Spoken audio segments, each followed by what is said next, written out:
Born into slavery in Missouri, George Washington Carver was orphaned as an infant and raised by Moses and Susan Carver, the family who had owned his mother. As a frail child, he was not required to help with heavy farm chores and spent his days exploring nature and the plants in the Carver house. Soon, he became known as the plant doctor.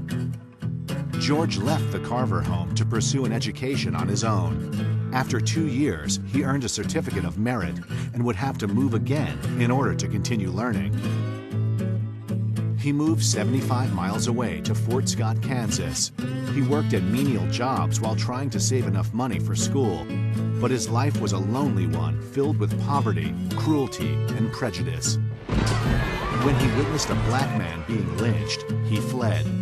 He had been accepted to Highland College in Kansas, but on arrival, he was turned away because of his race. In 1886, he settled on a farm in Ness County, Kansas.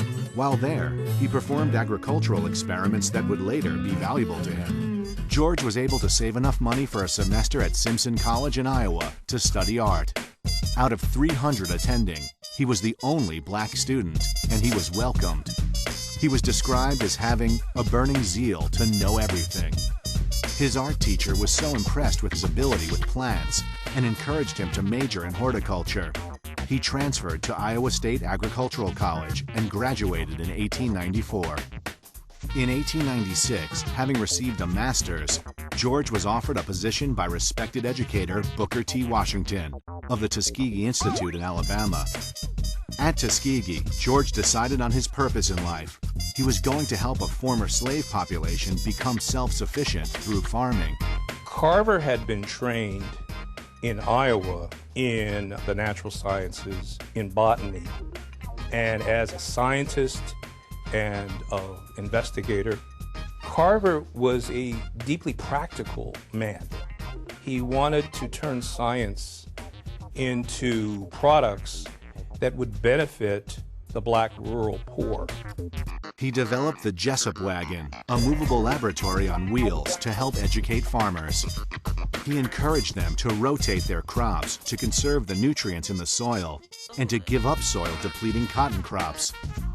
He persuaded the farmers to plant peanuts instead. In his Tuskegee lab, he developed over 300 uses for the peanut and 100 uses for the sweet potato. Anything from beverages to medicines to paints. Carver collaborated with Henry Ford in developing alternative fuels with soybeans. He also perfected a process for extracting rubber from the milk of the goldenrod plant. Carver produced a series of scientific inventions that were primarily designed to enhance the economic and agricultural productivity of the Black Belt. They benefited black and white farmers alike.